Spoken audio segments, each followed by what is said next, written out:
지금 1시간 30분을 했습니다. 그렇죠. 정말요? 정말 3분 같은 1시간 30분이었습니다. 무슨 말씀이세요? 제가 지금 땀이 엄청 나는데 네. 지금 대본대로 안 가고 계시니까 네. 내가 지금 어쩔 줄 모르겠는데 제 생각에는 불편하신 건 아니시죠? 불편한 게 아니고 네. 지금 어떤 식으로 가야 될지를 모르겠어요. 지금 공황장애가 오는 상황입니다. 지금. 아, 그러세요? 지난 대선에서 이재명 네. 후보의 대변인을 하셨고 김관영 지사의 대변인도 하셨고 네, 인수위. 인수위 대변인 하셨고 네. 정치에 발을 들여놓으셨는데 그 배경은 아까도 충분히 이제 설명을 드린 네. 것 같아요. 네. 그런데 이제 저희들이 항상 궁금했던 게 뭐냐면 전주에서 준비를 하시다 광진으로 떠나셨단 말이에요. 네. 굉장히 마음적인 어떤 갈등 이런 건 없으셨나요? 고민은 많이 했죠.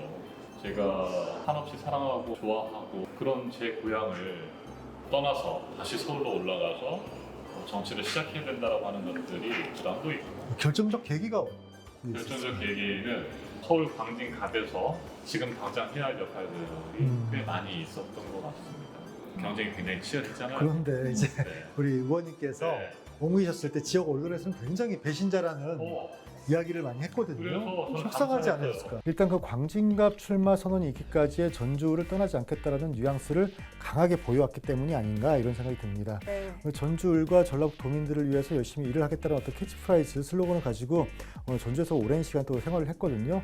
그런데 갑자기 말이 바뀌었다 뭐 이런 인식들이 있어서 아닌가 싶습니다. 아니 왜 이렇게 기사를 썼을까? 나한테 무슨 감정이 있을까? 라는 생각도 할 수 있겠습니다만 감사하잖아요. 오히려. 그럼요. 이정원이가 전주에서 역할을 해주기를 바라고 출마해주기를 바랐는데 떠나니 배신이라고 지적한 거 아닙니까? 전북일보가. 네, 음. 전북일보가 전북일보에. 네. 특히 감사해 하시나요, 전북일보에. 그래서 네. 고맙죠. 그래서 이정원이 떠나는 것이 그렇게 아쉽고 안타깝고 네. 서운했구나. 아, 만약에 떠났는데 이정원이가 떠났는지 어쨌는지도 모르고 무관심. 무관심이라고 하면 네. 그것도 참 그렇잖아요. 맞아요. 네, 그만큼 저에 대한 기대를 많이 가져주신 것 같아서 정말 감사한 마음이었죠. 새로운 인물이 네. 전주와 전라북도를 새롭게 바꿔내는데 역할을 해줬으면 하는 기대들을 많이 하셨던 것 같아요. 반면에 서울 광진갑의 경우에는 어려움이 좀 있었어요. 새롭게 선수 교체를 하지 않으면 안 되는 상황. 광진갑이 21대 국회에서 승리하기 어렵다라고 하는 그런 국민의힘 상대 후보가 굉장히 김병민 전 네. 최고위원이었죠. 방송 활동도 열심히 했던 분이고 네. 그래서 이준석 인지도가 상당히 높았고 분이었고 거기에는 이제 국민의힘은 그 후보가 이미 사실상 결정이 돼 있는 상황이었고 반면에 여기 광진갑에서도 또 훌륭하고 존경할 만한 의원님이십니다만 지역에서 판단하시기에는 21대 국회에서 그 현역 의원, 우리 민주당의 현역 의원과 김병민 최고가 붙으면 이기기가 쉽지 않을 것 같다. 그러니까 새로운 인물이 와서 새롭게 변화하려고 하는 모습을 보여주지 않으면 어려울 것 같다라고 하는 의견들이 좀 있었던 것 같습니다. 초선 의원이신데 그 한강벨트라고 네. 이야기하는 엄청 도전 아니에요? 최적전지에서 이렇게 승리를 하시기가 굉장히 어려운데 밀고내셨다라는 그래서 이제 것 자체가 광진갑 쪽에서 네. 제가 와서 출마를 해줬으면 좋겠다라고 하는 그런 목소리들이 좀 있었고 저에게 여러 차례 콜을 하셨어요. 그래서 고민하다가 지난해 네. 2023년 7월에 광진갑 출마 선언을 했었고 출마 선언하기 전에 제가 페이스북 등을 통해서 우리 전주와 전라북도 고향분들에게 글을 좀 써서 올렸죠. 제가 잘 인용을 해서 네. 기사를 썼었죠. 그랬죠. 네. 감사했습니다. 네. 당선이 되셨고 네. 네, 지금 여기 사무실도 있으시고 네. 그리고 지금 이제 과방위 전문 분야에서 또 아주 네. 활발하게 활동을 하고 계시잖아요. 근데 과방위는 어떤 위원회예요? 좀 과학, 과학기술, 방송. 정보, 방송, 통신위원. 그 분리를 해야 된다는 필요하지 이야기도 않아요? 요즘 나와요. 분리가 네. 필요하다라고 주장하는 목소리들도 있죠. 네. 그러니까 방송통신위원회 그다음에 윤석열 정권의 방송 장악을 막으려고 하는 그런 역할들을 지금 우리 더불어민주당의 과방위원들이 열심히 하고 계시다고. 네. 방송통신을 견제해야 되고 해야 할 일들이 많다 보니까 과학기술, 네. 정보 뭐 이런 쪽이 조금 기초- 부진한 거 네. 아니냐라고 하는 주장, 이 논리가 국민의힘의 논리입니다. 아, 그렇구나. 네. 그렇구나. 저희는 과학기술과 관련된 입법 활동도 열심히 하고 있고 네, 또 관련된 법률 심사 소위도 열고 있고 준비하고 있는데 국민의힘에서는 윤석열 정권의 방송 장악, 그다음에 언론 탄압을 저지하려고 막아내려고 하는 우리의 노력을 또 폄훼하거나 프레임을 그렇게 그것을 몰고 가는구나. 그런 프레임으로 몰고 가면서 가로막으려고 하는 것이죠. 네. 국민의힘에서는 그렇게 주장하고 있고, 그럼 실제로 뭐 국민의힘 쪽에서 그렇게 과학기술과 관련된 열심히 뭔가 활동을 하거나 입법을 준비하고 있느냐? 뭐 그러지도 않으면서 네. 네, 저희들을 비판하기 위한 그런 프레임, 네, 그런 싸움인 것 같습니다. 지금 청문회가 그랬군요. 항상 이슈였고 네. 이제 네. 과방위 청문회가 많은 분들이 답답해하면서도 재밌게 보고 있었거든요. 네, 그렇습니까? 네. 네. 그 직무정지가 된 이진숙 네. 방송통신위원장 그 청문회장에서 보실 때 어떠셨어요? 아, 화가 나죠. 분노하게 되죠. 네. 끊임없이 문제점들을 지적하고, 뭐 예를 들자면 법인카드 사채 네. 유용 의혹들에 대해서 온갖 증거 자료들을 다 내고, 그럼에도 불구하고 그냥 막무가내로 부인하고, 자기는 단 한 푼도, 만 원도 개인적으로 쓴 것이 없다라고 그냥 막무가내로 버티는 거죠. 그럼 거의 뭐 짐이 뭐 국가다. 내가 지금 숨 쉬는 것만으로도 그렇죠. 대전 MBC를 위한 영어 활동이다. 공적 활동이다라고 이렇게 주장을 하고 있고, 네. 이진숙 씨가 살아온 삶을 쭉 돌이켜 보면 절대로 대한민국의 방송과 통신을 관리하고 또 정책을 책임질 만한 자리에는 계좌는 안 맞지 된다. 않습니다. 절대 그 자리를 넘보거나 그 자리를 차지하고 앉아서 행사를 해서는 안 되는 인물이다. 굉장히 위험한 저 인물이다. 탄핵이 문제가 많은 인물이다. 이루어질 것 같은가요? 저희가 탄핵 소추를 했잖아요. 네. 그게 이제 헌법재판소에 가서 탄핵 소추와 관련된 심리들이 지금 시작된 상태입니다. 언제쯤 나올까요? 그 결과는? 4개월 정도 안에 결정되지 않을까 싶습니다. 그럼에도 불구하고 탄핵이 되지 않는다라면 탄핵이 정상적인 생각으로는 그게 맞고요. 맞잖아요. 네, 당연히 탄핵이 돼야 되는 이유가 부적절한 인물, 적합하지 않은 인물, 그리고 대한민국 방송과 통신의 정책을 책임질 수 없는 인물, 방송의 독립성, 공정성, 중립성을 지켜낼 수 없는 인물이라고 지적했음에도 불구하고 결국 윤석열 대통령이 임명을 강행하지 않았습니까? 네. 그렇게 해서 임명되고 취임하는 날, 그날 뭐 1시간 35분 만에 공영방송 KBS와 MBC 방송진 2사의 선임을 밀어붙이지 않았습니까? 83명이 그 공모에 참여했고요. 83명에 대한 심사가 제대로 이루어졌다고 한다면 그렇게 한두 시간 만에 할 수가 없는 거죠. 안 한 거죠. 제대로 검증조차 안 한 거고요. 용산의 지시대로 그 미리 이렇게 짜여진 뭔가 그랬을 각본대로. 거라고 보는 거죠. 짜여진 각본에 따라서 그냥 뭐 이사 선임한 것이고요. 그리고 기본적으로 방송통신위원회라고 하는 것은 5명의 상임위원이 채워져서 합의를 해서 결정을 해야 되는데 이건 5명이 아니라 2명이 이진숙 방송위원장과 김태규 부위원장 두 사람이 자기들 멋대로 용산의 지시를 받아서 그 짜여진 각본에 따라서 공영방송 이사를 선임한다고 하는 것이죠. 그러니까 두 사람이 회의를 열어서 중요한 의결을 하고 의사결정 표결을 참여하고 하는 것들 자체가 우리는 위법하고 불법이다라고 보는 것이고요. 그렇죠. 2인의 방통체제가 그런데 그런 2인 방통체제 속에서 제대로 검증도 하지 않고 심사도 하지 않고 그런 상태에서 공영방송 이사를 선임했기 때문에 네. 이것은 불법이다. 그리고 그런 불법을 밀어붙인 이진숙 방송통신위원장은 탄핵돼야 마땅하다라는 생각으로 저희가 탄핵 그게 뭐 수단을 모두의 정상적인 생각을 가진 사람들의 의견인 것 같고 그래서 그 결과는 어떻게 나올지 모르겠어요. 뭐 그건 헌법재판소의 판단할 문제고 헌법재판소가 제대로 판단하고 결과를 내리라고 믿습니다. 근데 그럼에도 불구하고 혹시라도 탄핵 소추를 안 하는 것도 저는 직무유기라고 생각해요. 맞아요. 방송통신위원회고 이제 중앙의 네. 어떤 정치적인 흐름에 따라서 그 미디어들의 어떤 역할들이 이제 규정이 되잖아요. 근데 공영방송은 또 자기들만의 어떤 롤이 있지 않습니까? 네. 그 내부에서도 그거를 지키려고 하는 어떤 모습들이 필요한데 네. 그 방향성이 어떻게 가야 된다고 보시는 거예요? 공영방송이라고 하는 것이 국민을 위한 방송이 되어야 되는 거잖아요. 국민을 위해서 진실을 전하고 국민의 알 권리를 충족시켜주고 또 문화예술과 관련된 역할들도 해야 되고요. 여론 형성도 해야 되고 그런 공영방송의 역할들이 있습니다. 공영방송의 역할을 하기 위해서는 무엇보다도 공정성과 중립성 그다음에 그런 프로그램 제작 그다음에 편성하는 데 있어서의 자율성, 독립성이 지켜져야 되는 것이죠. 그러기 위해서 공영방송 이사를 잘 뽑아야 되는 겁니다.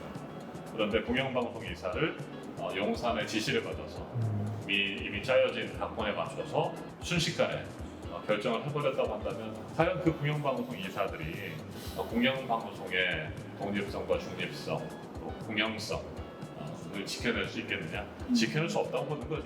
그래서 저희가 문제 제기를 했던 것이고 이 사진들을 어떤 사람들을 놓느냐가 과연 방송에 어떤 영향을 끼칠까 생각하는데 어마어마한 굉장히 거잖아요. 중요한 역할을 하는 네. 거죠. 그러니까 MBC 박문진 이사의 경우에 9명의 이사가 있는데 그 중에 6명을 이번에 7월 31일에 이진숙과 김태규 방송이 2인 체제에서 결정을 해버리지 않았습니까? 정말로 그 사람들의 면면을 살펴보면 그 공영방송 MBC 박문진 이사로 선임된 사람들도 문제가 많은 사람들입니다. 극우들도 많이 있고 뉴라이트들도 많이 있고요. 그냥 용산과 국민의힘과 그 보수 우파들의 생각들을 그대로 받아서 거수기 역할을 한다는 사람들. 그렇죠. 태반이지 않나 생각이 들고요. 그런 사람들이 MBC 방문진 이사로 활동을 하게 되면 일단 MBC를 장악하고 MBC를 바꿔놓기 위해서 MBC 경영진을 먼저 바꿔요. 그러니까 MBC 사장부터 먼저 해임하고 그리고 MBC 새로운 경영진을 선임하는 거죠. 사장, 밑에 부사장 또 그렇게 되면 새로운 사장이 자기 사람들을 또 심어낼 거 아니에요. 이게 지금 바로 윤석열 정권의 방송 장악과 언론 탄압 시도 아니겠습니까? 맞습니다. 그런 수준에 의해서 KBS가 장악된 거 아닙니까? 그래서 이번에 혹시 그 8.15 광복절에도 사건이 있었잖아요, 저희가. 8.15 광복절의 사건. 그러니까요, KBS에서. 네. 그거는 실수일까요? 과연 KBS의 말대로? 그걸 실수라고 주장을 하고 있죠. 나비 네. 부인, 오페라 나비 부인이 오페라 나비. 8월 15일 0시에 상영됐다는 거 아닙니까, 오페라가? 거기에서 기미 가요도 흘러나오고 네. 그런 기모노 입은 배우들이 오페라 공연하는 것들을 실황 녹화해서 8월 15일에 그것도 다른 날도 아니에요. 광복절에 0시에 틀었다는 거 아닙니까? 저는 그게 단순한 실수가 아니었다고 봐요. 코드 맞추기였다고 생각해요. 한마디로 표현하면 용산과 또 윤석열 정권, 윤석열 대통령에게 코드를 맞춘 것들이죠. 그런 것들이 그냥 단순한 실수가 아니라는 것이죠. 언론 장악, 방송 장악의 흐름들이 이어지고 있는 것이고요. 이제 저희가 지금 이제 중앙, 이런 방통위 이런 얘기를 많이 했잖아요. 네. 근데 지역에서 일을 오래 하신 만큼 지역 언론인에 대한, 지역 언론 환경에 대한 이런 이야기도 해주실 게 굉장히 저는 많으실 것 같거든요. 네. 어떻게 저희가 보세요? 어떤 모임에 가서 많은 사람들이 모여 있다가 보면 여기저기 이렇게 그룹이 만들어져서 각자 이야기를 하잖아요. 네. 시끄럽게 이야기하고 그러면 주최 측에서는 이런 말 하죠. 야, 지역 방송 꺼. 지방 방송 꺼 그러잖아요. 네. 지방 방송이라고 하면 더 가지고 나죠. 맞아요. 지방이라고 지역 폄하일 방송은 그래도 조금 괜찮은데 네. 지방 방송이라고 폄훼하고 네. 약간 경시하는 그런 말들을 들으면 저도 화가 나죠. 지금도 그런 얘기들을 하는 사람이 있으면 제가 막 뭐라고 지방 방송 무슨 그런 얘기를 하는 지역을 폄하하는 것이다라고 얘기하는데 그런 인식들이 아직도 있고 저도 지역 방송에서 17년 동안 활동하다 서울로 올라왔습니다만 경제도 사람도 모든 것들 문화 예술도 그렇고 다 서울 수도권을 중심으로 해서 움직이다 보니까 지역에 대한 어떤 중요성 그리고 지역에서 살아가시는 우리 국민들에 대한 존중과 또 배우 이런 것들이 아직도 많이 부족한 부분들이 있어서 안타깝고요. 지역 방송도 마찬가지죠. 방송통신위원회에서도 서울에 있는 메이저 방송사들, 서울에 있는 중소 방송사들에 대해서는 끊임없이 관심도 가지고 요즘에는 OTT도 마찬가지고 IPTV도 마찬가지고 지역 케이블 방송 그래도 서울은 조금이라도 신경을 써주는 것 같은데 지역에 있는 방송사들의 경우에는 별로 신경도 써주지 않아요. 지역 방송 발전 기금이라고 하는 것도 한 푼도 없고 지역 방송을 위해서 할 수 있는 것들이 하나도 없고, 그다음에 여러 가지 규제들은 좀 많이 있고 그런 것들을 보면서 좀 안타깝죠. 근데 지역 방송은 절대 없어서는 안 되는 것이고요. 꼭 지켜줘야 되고, 지역 방송을 통해서 우리가 지역의 여론이 형성이 되는 것이고, 또 문화예술의 중심이 되기도 하고, 지역 발전의 또 중심이 되는 역할들이 있잖아요. 그러니까 굉장히 중요한 역할들, 그다음에 여론의 창구이기도 하고, 그런데도 불구하고 지역 방송에 대한 지원이 많이 열악하고 또 관심도 좀 부족한 것 같아서 제가 끊임없이 공부하고 지금 노력하고 있습니다. 최근에는 지역 민방과 관련해서 제가 방송통신위원회를 상대로 집중 질의를 한 적이 좀 있었어요. 지역 방송이 역할을 제대로 잘 하기 위해서는 지역 방송에 종사하는 뭐 기자들이나 PD들이나 또 엔지니어들이나 지역 방송의 모든 종사자들이 다 열심히 해야 되겠습니다만, 무엇보다도 지역 방송을 잘 지켜내고 지역 방송이 지역과 관련된 좋은 프로그램들을 만들 수 있도록 지역 방송의 오너들이, 대주주들이 관심과 지원을 맞아야죠. 계속 주고 또 보내줘야 되는데, 그러지 못하는 경우들이 좀 많이 있습니다. 지금 민방들의 경우에도 그렇고, 지역 방송사 케이블들도 마찬가지로 오너들이 지역 방송의 돈을 오히려 빼간다고, 자본을 빼가고 말도 안 되는 그런 생활 역할들을 하면서 또 소유와 경영도 분리되지 않고 경영에도 관여하고 프로그램에도 관여하고 또 편성이라든지 뉴스에도 막 관여하려고 하고 이런 것들이 좀 많이 있어서 그런 부분들에 대한 제가 문제점들을 좀 지적을 했습니다. 지역의 민방 직원들께서 굉장히 고마워하고 그동안에 단 한 명도 지역 방송과 관련, 지역 민방과 관련해서 이렇게 오랜 시간 집중적으로 국회에서 질의를 하고 문제를 해결하기 위해서 노력한 국회의원이 없었는데 정말 고맙다 이런 얘기들을 해주셔서 그게 제 역할입니다. 네. 제가 그러려고 국회에 들어왔습니다 라는 말씀을 드렸습니다.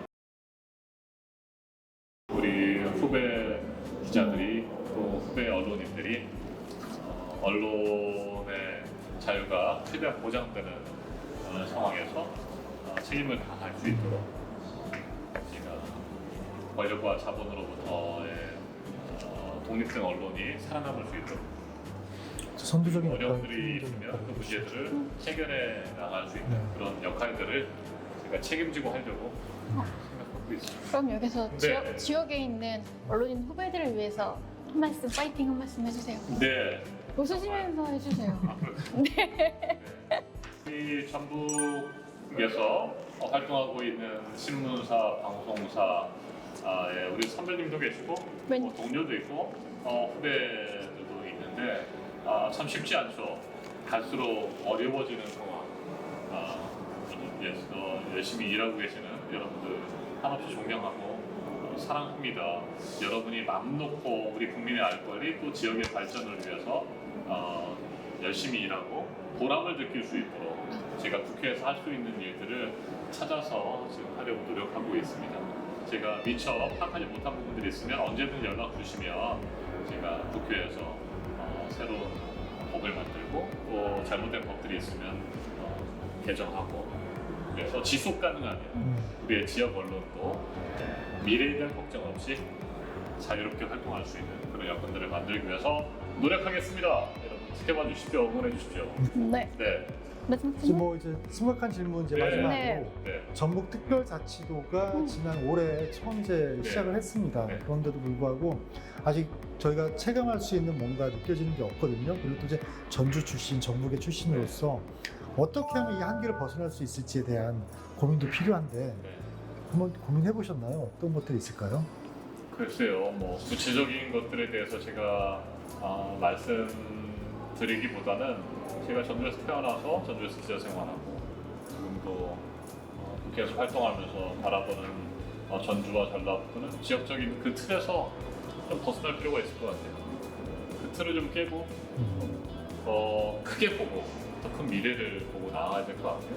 제가 전주에서 기자 생활할 때 항상 안타까웠던 것들이 모든 뭐 국비를 비롯한 예산들이 새만금에 집중되다 보니까 다른 중요한 지역개발 사업이라든지 지역민들을 위해서 써야 할 예산들이 너무나 부족했던 상황인데 이제 새만금 사업도 더 이상 늦출 수 없고 또 우리 김관영 지사님께서 훌륭하게 일들을 잘 처리하고 계셔서 새만금 사업도 빨리 성공적으로 마무리되어지고 다른 사업에 골고루 예산들이 배정됐으면 좋겠다는 생각이 들고요.